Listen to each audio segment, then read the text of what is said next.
everyone, I'm Captain Logan, and welcome back to Who Reviews the Reviewers. It's round 6 of Season 4, and we're getting down to the wire. We're down to the final 4, and we come into now the Anti-Comfort Zone Challenge. What we asked the contestants to do this time was to choose the criteria for review for one of their competitors. So each contestant was assigned another contestant, and they had to pick the genre, the medium, and the decade for review for one of their fellow competitors. This is a really tight round. I think you're going to enjoy all the reviews. We're going to show you today, as we have in the last couple of weeks, the reviews and the interviews for this round, and then in a couple days you'll get to see the deliberations. Without further ado, here are the contestants and this round's videos. Enjoy.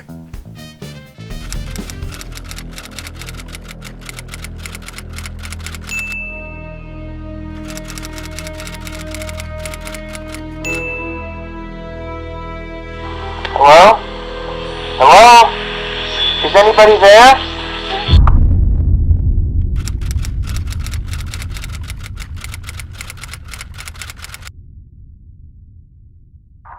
You guys gotta help me. I've been locked in here for 5 days. Zombies have been banging at my door. I don't know what to do. I boarded up the house. You guys really gotta help. Call help. Do anything you need to. Just please get me out of here. Because zombies ate my neighbors! It's a Super Nintendo and Sega Genesis game developed by LucasArts and published by Konami on September 24th, 1993. The aim of the game is to, of course, save your neighbors from the zombies inhabiting the neighborhood. You play as Julie or Zeke, or as I like to call them, Babysitter Girl and 90s Boy McGee.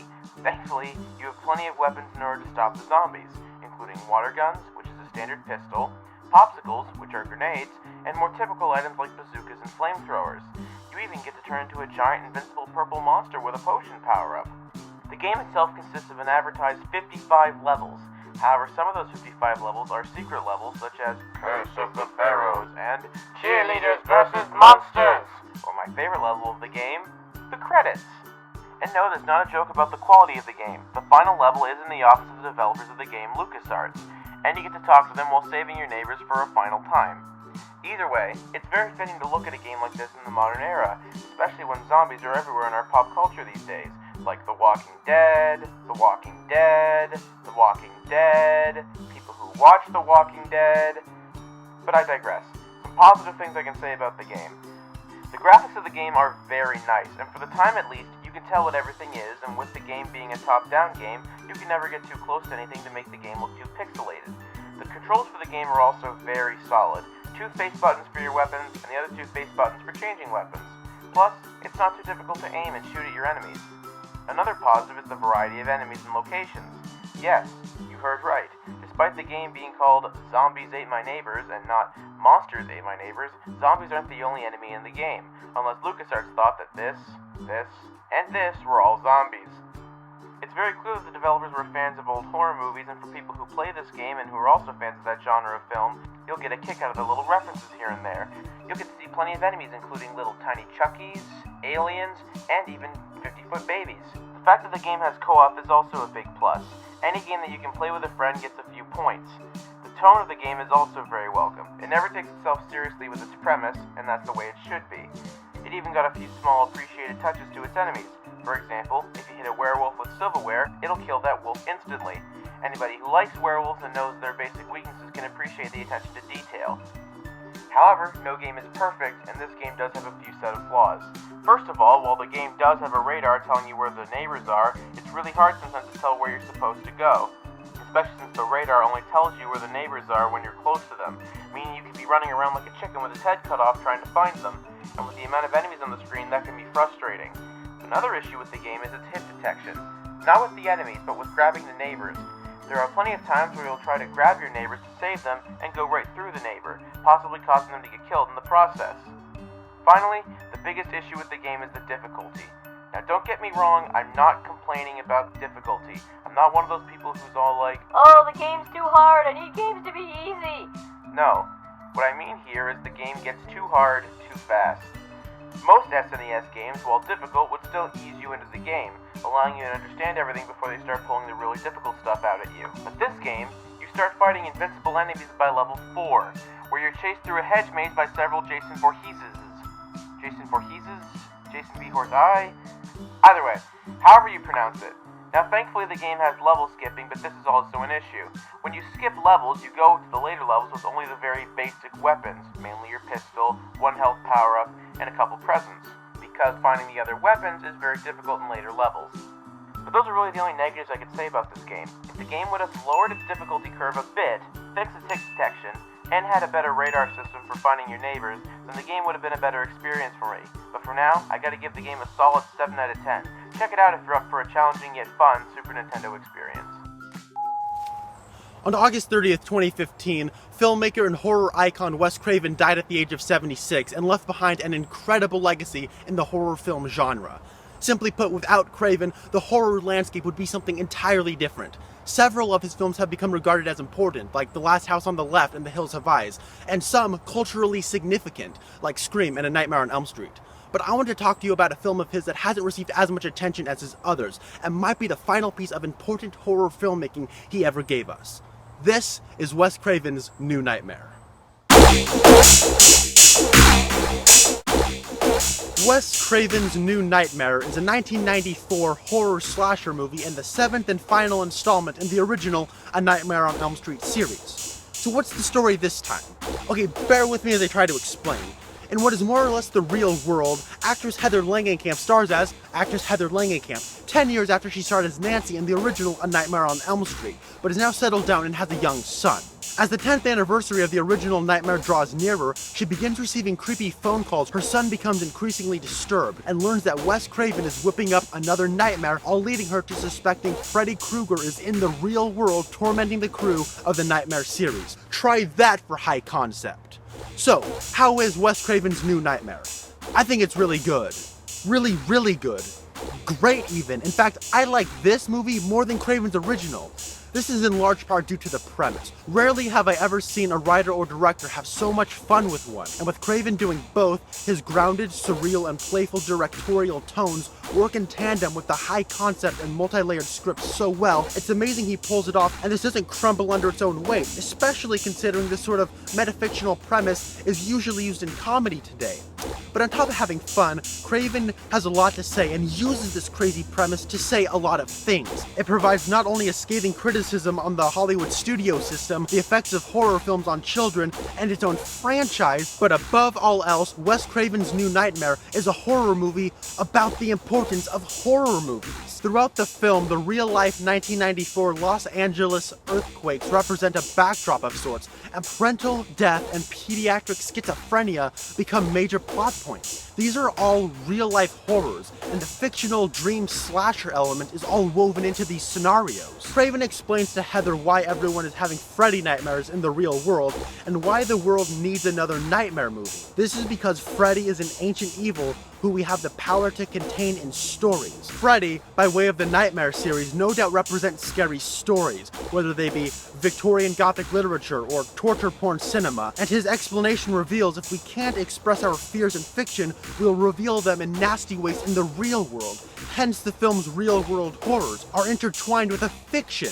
It's infecting our real world. As I mentioned earlier, we get some criticism of Hollywood, how they market horror at children, and how they morph Freddy Krueger from a scary slasher into a campy children's character. Craven is very respectful of children and parents here, blaming the way Hollywood romanticizes horror to children. This is something Craven is passionate about because, based on what I'm reading from this movie, he never intended A Nightmare on Elm Street to be seen by children. So when we have a child haunted by Krueger, it's not a child in danger for the sole purpose of getting a reaction out of its audience. It's Craven saying this child wouldn't be in this sort of danger if movies were marketed the way they're supposed to be. I like how creepy Craven's direction is here. There's something about wide shots with wide-eyed children that gets under my skin, and the scene with Dylan crossing the highway is pulse-pounding. I also like how no matter where we are, a dream or reality, there's always some form of consequence. And then there's Freddy, vicious and scary with a great new character design. His grisly murder in the hospital and anytime he uses his tongue are personal highlights.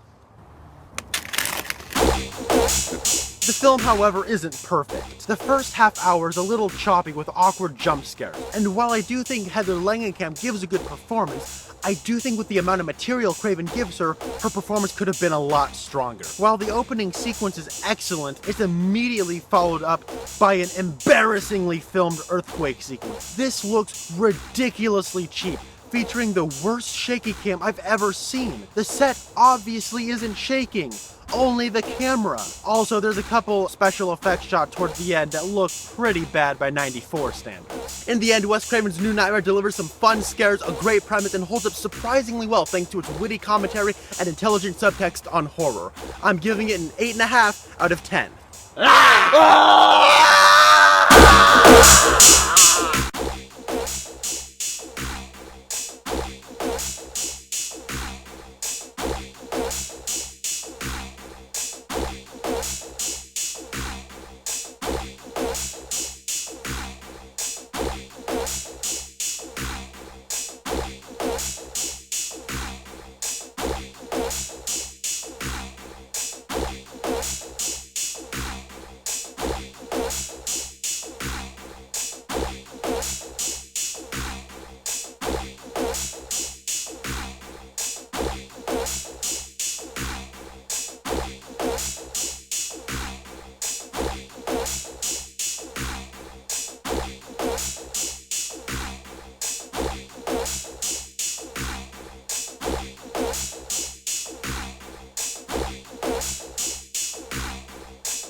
There's also less jump cuts, and I think I masked all my jump cuts with visual pictures. I think there's a better blend of me on screen and just kind of off screen. I brought back the black and white cutaways, which I want to do more of. I couldn't really find a place to put them in a whole lot, but I liked where I put it in.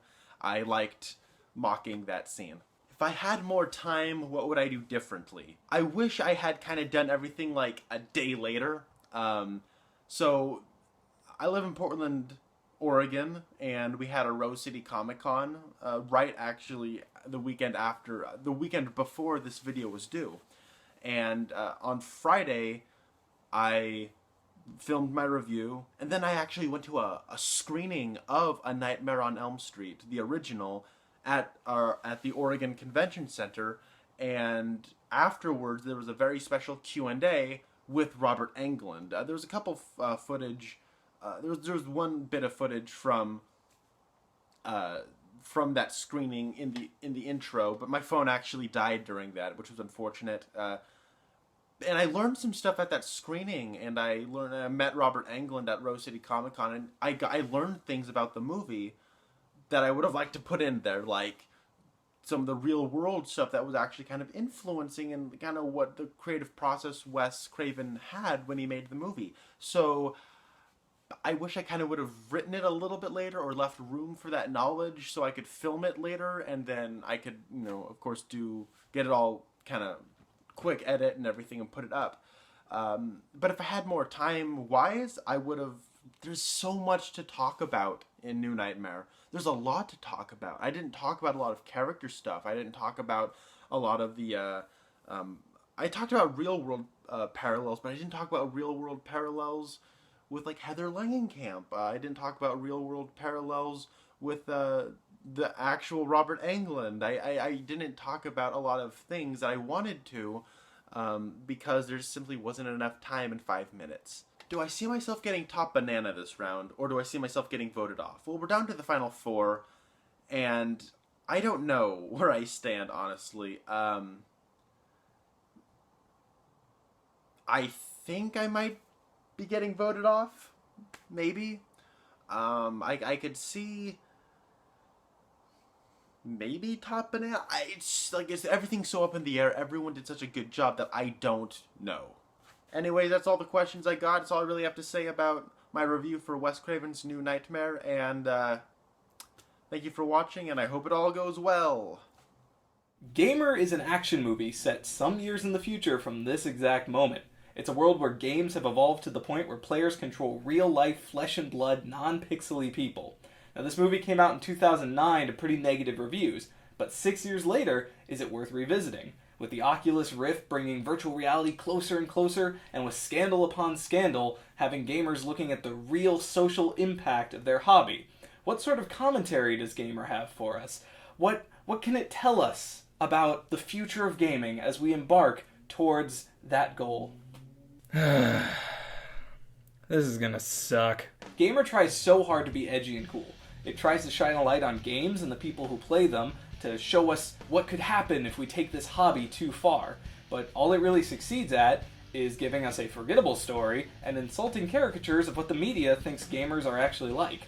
So our story's about Cable, the most recognizable face in Slayers. And what is Slayers, you ask? Wide-eyed and eager for knowledge? Well, I'm glad you asked, because that means you haven't seen this god-awful abomination of cinema. Slayers is the latest creation of Ken Castle, an eccentric billionaire developer who has single-handedly revolutionized gaming. Players take control of death row inmates and battle it out. Win enough, and the inmate goes free. Cable, however, has a wife on the outside who is a cast member in Castle's first game, Society. Like in Slayers, players control real people, except these people are paid, performers, I guess? Yeah. Alright, so you get the gist. People control people, yada yada yada. Now let's dig a little bit deeper. With Society, we have Sims meets Second Life, and Slayers is your standard Call of Duty style FPS. Now both of these genres have seen controversy regarding sex and violence, respectively, and to its credit, the movie does explore that. But unfortunately, that's all it does. This, to me, is the movie's biggest failing. It doesn't address why people play games. The movie seems to think that every gamer is that 13-year-old swearing at you over Xbox Live because you threw off his kill-death ratio. The only time we ever see people gaming, they are either killing or screwing. Heck, at one point the Society players cheer for somebody committing actual murder. And okay, fine movie. If your point is that games desensitize gamers to violence, then bravo, you've created the future Jack Thompson always warned us about. But at the same time, you've marginalized the gaming community. You've somehow marketed yourself to these people while insulting them at the same time. Now this is where Humans comes in. Luda here leads a group of people who are against these games, and more so against Castle himself. They think Castle's nanobot technology amounts to human slavery. Alright, now, I'm gonna spoil a little bit here, but, do you care? Okay, good. As it turns out, that is Castle's plan.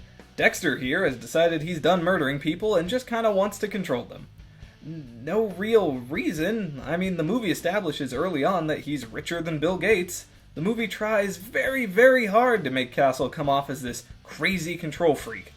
It just comes across as cheap. There's no real depth to his motivation, nothing interesting. Cable's character arc is also pretty typical. At first, he just wants to escape and be with his family. Humans helps him do that, and he doesn't really want to help them. But of course, Castle has his daughter, and it was Castle's nanotech that caused him to murder his friend in the first place. Now you may have noticed I haven't said much about Simon, the 17-year-old controlling Cable.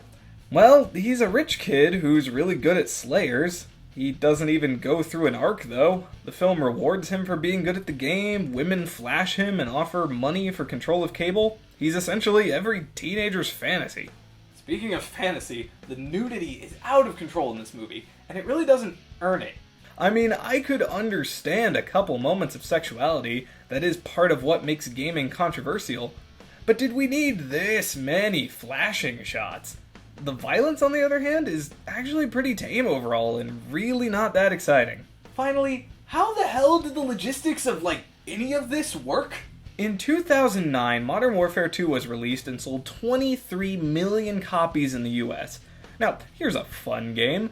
Guess how many death row inmates the US has in its prison system? Go ahead, I'll wait. About 3,000. Now, I'm no mathematician, but I'm not entirely sure those numbers really go together. Ultimately, this movie doesn't work for a lot of reasons. It's commenting on a culture that it doesn't understand, it has flat characters and an incredibly shallow villain, it's insulting, it's misogynistic, and honestly, it's pretty boring. I'm that Matt Kid. I'll see you around. Hey guys, that Matt Kid here with questions for round 6, the one where we all choose each other's topics. So Connor was choosing my topic, and he wanted me to review a 2000s action movie. So my immediate first thought was to do like a video game movie, you know, like Tomb Raider or something like that. And I originally was going to do Prince of Persia: The Sands of Time, but that was actually past 2000s. That was like 2010, I think. So I didn't end up going with those ones. I went with one that I thought, because I wanted it to be something that it would make sense that I'm reviewing it now. Like, I thought, you know, it'd be cool to do something like kind of topical. So I remember this terrible movie, Gamer. I remember when it came out, actually, and I've seen it once before this, years ago. I don't think I saw it in theaters, but I did see it when it was newer, and it just didn't leave that big of an impression on me. But I thought it would be cool since the Oculus Rift and like VR is like a big thing again now. It'd be cool to talk about this because it's kind of about that sort of virtual reality. Where's the line between like it being a game and being real life? So I thought it would make a lot of sense to do this one. And I also thought it would be cool because I've never reviewed something bad for the contest before. Every review I've done has been something that I ended up liking. And I didn't, and not that I went into this knowing it was going to be bad, but I knew it wasn't going to be good. So yeah. I mean, I'm pretty happy with how it turned out. I am a little concerned about, because I do rely heavily on talking about the gaming industry. So I, talk about like Jack Thompson because he's the senator who's very anti-gaming. And in the beginning, I throw up the Gamergate and the hashtag #NotYourShield, which, Gamergate was a big deal in the gaming community. But if you're not in the gaming community, you probably haven't heard of it. Heck, if you're not even in like really into the gaming community, you might not have heard of it. I mean, there are plenty of people who are pretty big gamers who probably never got into it because they were too busy just playing games. So, but I still thought it was appropriate to bring up because it still is about controversy and stuff like that. I thought the review came together pretty well. I'm not super happy with my delivery on this one. I think my delivery is a step down from last time, and that's mostly because I was very tired when I shot it, and I didn't get to do more than one take. I had to do a couple takes, but not as many as I would have liked to do. But I thought I kind of tried to make up for that with like little editing bits that I have been, practicing and trying to do. So I did some of those, like with the statistics at the end and all that fun stuff. And I think I do a good job of analyzing.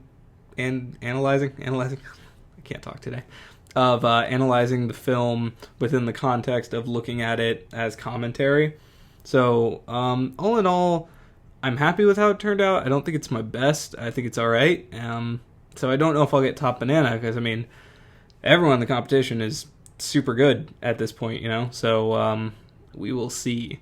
But hopefully it'll keep me in the contest, but, who knows. So that's about all I really have to say about this one. Pretty straightforward. I didn't do anything crazy over the top. I had planned to do a little bit more of a high concept thing, but it just didn't work out. So, yeah, looking forward to seeing the deliberations, and yeah, see you around. So what is the problem? Well, every villain has a gimmick, so I want to be the geeky villain. I've got all the toys, all the DVDs. I even started getting these thingamajiggers. But it feels like something is still missing. How much is your video game intake? Video games? I think I've played like 4 in my whole life. I'm writing you a prescription.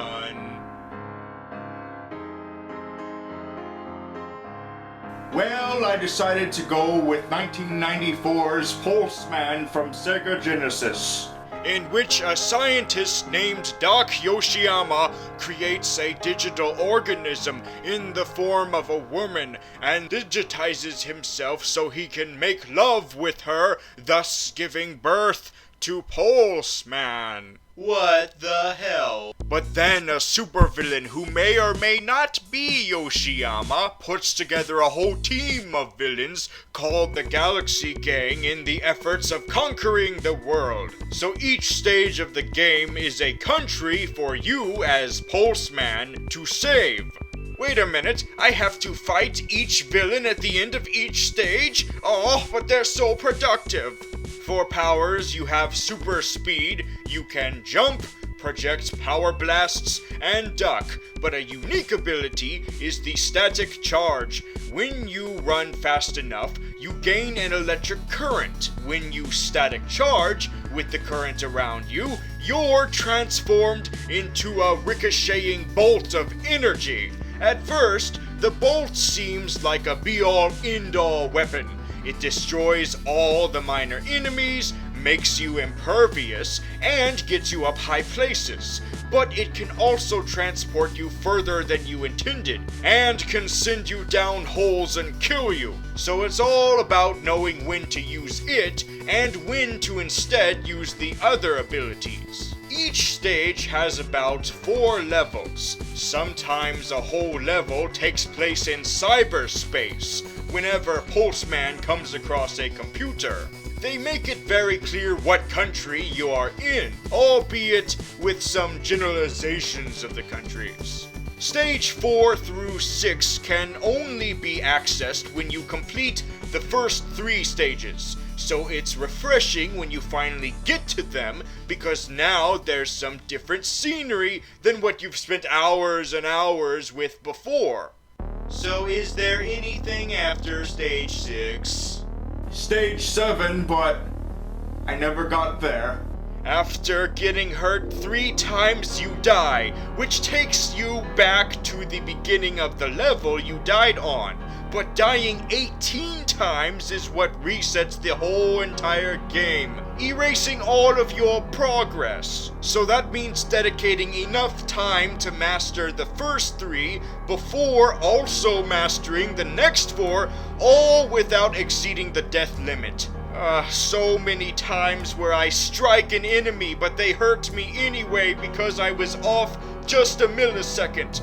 So many times I have full health only to fall off a ledge and die immediately. I only got far enough to explore just a little bit of the second 3 stages, but not enough to get to the final stage.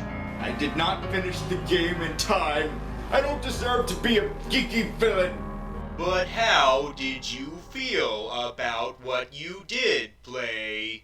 It had a feel of classic anime and superheroes. After watching a walkthrough of what I could not get to, it's the later stages that take advantage of the fact this is a digital being made of electric energy. His weaknesses are water, he travels through power lines, and the final stage of the game takes place in a video game? The game eventually had a re-release, but never a sequel, which is fine since this one game utilizes all of the possibilities this concept could offer. Overall, Pulseman's creativity and range increases throughout the game, but so does the unforgiving challenges. You know, I think explaining all that has made me feel geekier. We have a breakthrough. So as evidenced by the review, I'm not really that into video games. I just never really got the chance to, and maybe eventually I might, but for now, I'm just used to watching other people do it on the YouTube. So when I got the criteria, how I chose was I just looked up a bunch of games that I assumed were platformers, that were under that criteria. And I looked at my choices, and I chose 5 that I had the most interest in. And then after I showed them to Ben, to see what he thought, it turns out that only really one of them was really a platformer. So that one, and that one was Pulse Man. So that's how I came to that decision. So the most difficult part for me was finishing the game. It's not like a movie where you're all like, gee, I hope I finish it today, or maybe I'll finish it in a week. No, it's just 2 hours and there you go. But, for a video game, I never knew if I was going to finish it or when I was going to finish it. And as you saw by the review, I did not do that. So I contacted Captain Logan when I realized that I probably am not likely to finish the game in time, along with the review, not only finishing the game, but also, making the review of the game, all in time before the due date. So I let him know, and he said, that you can review a game without beating it, that is possible. So hopefully I made that evident with my review, and he gave me some specifications on how, and hopefully I followed them. Well, I think the main thing I would have done differently is, manage my time more wisely, I think the main thing I would have done was try to find out more about the game before I started playing it. And if I had done that, I probably would have realized how many stages there actually were. Because when the game starts, you have access to 3 stages. So I was under the impression that those 3 were the only 3 in the game. But it turns out that when you beat those 3, that's when you get 3 more. And then when I, finally did the research, it turns out there's 1 more after those 3. So that's a total of 7, and I only thought there was 3. So, I would have definitely tried to, do more research for this game. So will I get top banana? Well, the fact that I didn't finish the game might be a strike against me. I'm not sure yet what the other judges would think of that, just yet. But, comparing myself to everyone else, we seem to be really great each in our own way. And so, to compare them all, I understand will be really difficult, so it's really hard calling who's getting top banana and who's leaving. But I'd say it's, anyone's top banana. Okay, now you've made it very clear what will happen if I lose, but what about if I win? You've been like a son to me, Good Plot. Why don't I give you all the money? Really? Use it to start a new life. But being a villain is what I'm all about. Why would you take that away from me? Trust me, you don't want to get into this business. I was never in it for the cash.